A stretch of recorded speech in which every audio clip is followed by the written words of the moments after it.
Get started.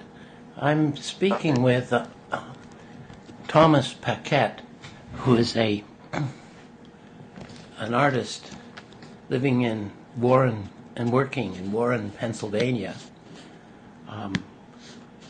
Widely known for sure, and certainly deserving to be, greatly accomplished painter. I he he celebrates the wilderness. That's the way he describes it and the way I see it when I'm looking at his work. Large, expansive, dramatic beauty of the American wilderness. And I would say he records this, or I would say, Thomas, that you recorded with generous and utterly competent enthusiasm through the mastery of your craft. To me, your paintings are just filled with fresh air. I can practically smell and taste it. Oh, that's great. Yeah. His work, I tried to bring that to the paintings. well, for sure. that's what I get. And your work really is a doorway that transports me from whatever mundane space I'm standing into the great wild beauty outdoors that, we all long to be part of, and we so seldom can experience it. And so, it's just a great privilege to me to be able to talk to you about your work and how you go about it. How did you get started in this, Thomas? How did you get started painting? Well, I'm not quite sure how to answer that because it's more like how do I stop? I just heard somebody say that old saying recently again about how a professional is simply an amateur who never gave up. And there's something about that in art.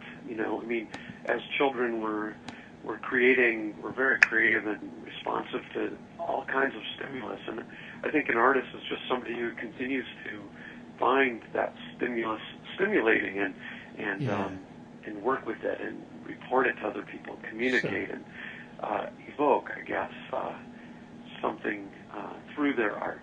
Wow. Yeah. So like all children, you did art when you were very young, but you just kept right on going. Yeah, exactly. I guess that was the point of that. I guess I knew early on that I would be an artist, and maybe it's just one of those little incidents that you remember from childhood, and it sticks with you for no apparent reason. I had been a paper boy, and I was delivering newspapers, and a dog ripped my hand open. He bit my hand, and I thought they'd have to amputate my arm. I was about 12, and I just thought this was going to be awful. And of course, it was pretty traumatic. But the only thing that kept recurring to me is, oh no, how will I be an artist now? I'll have to paint with my feet or something. Wow. Even then, I knew that there was something important about doing art. Yeah. Perhaps I didn't quite know what an artist really was, in a sense, but as I do now, our childhood imagination of what the adult world could bring is never the same. But it was very much clear to me how important art was even then. That's so wonderful. And isn't it a blessing that you recovered from that attack? That was, it's great. Yeah. I still carry the scar. It's not. It's probably more traumatic in my mind than. But the thing that it pointed out was, that's my takeaway from that was that, man, be careful. Yes. Don't want to lose your hand so you can keep painting or drawing or whatever. Yes. What about your parents? Were they supportive of you? They were, they were quite supportive in a sense. I actually come from a family of 11 children, so wow.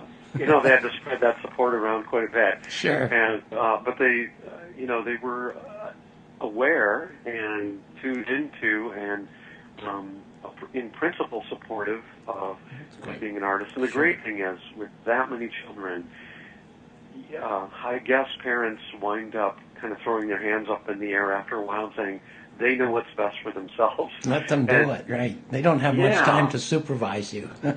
That's right. I didn't have the, what do they call it, the helicopter parenting or whatever. Right, yeah.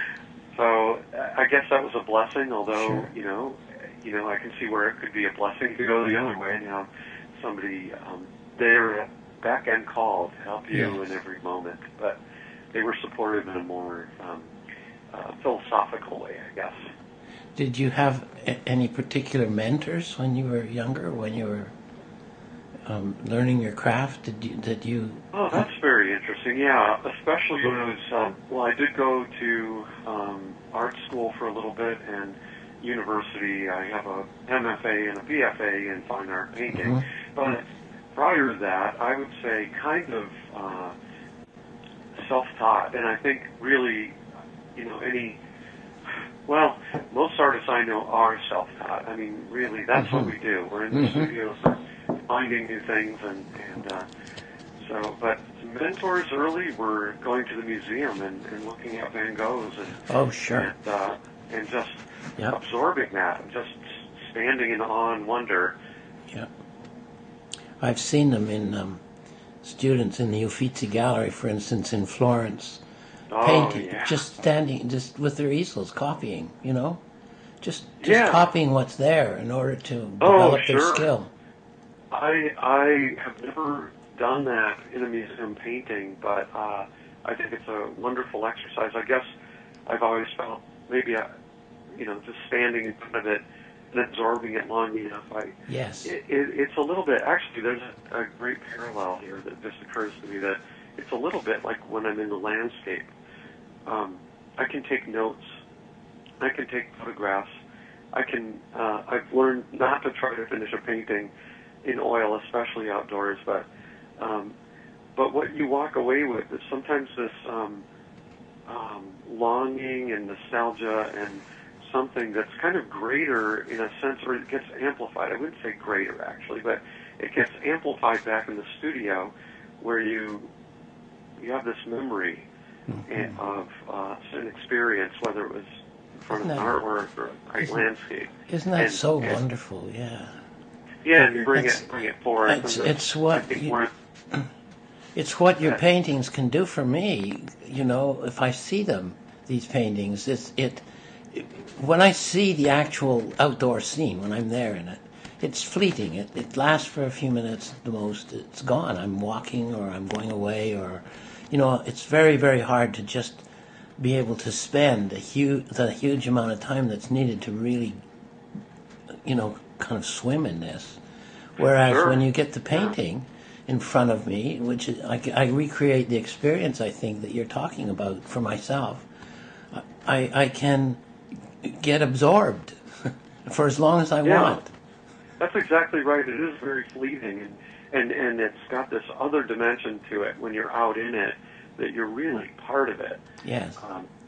But trying to bring some of that back to the studio is it's a great challenge, and also it has its great rewards, because you don't have to worry about it raining when you're looking at a painting. Of course.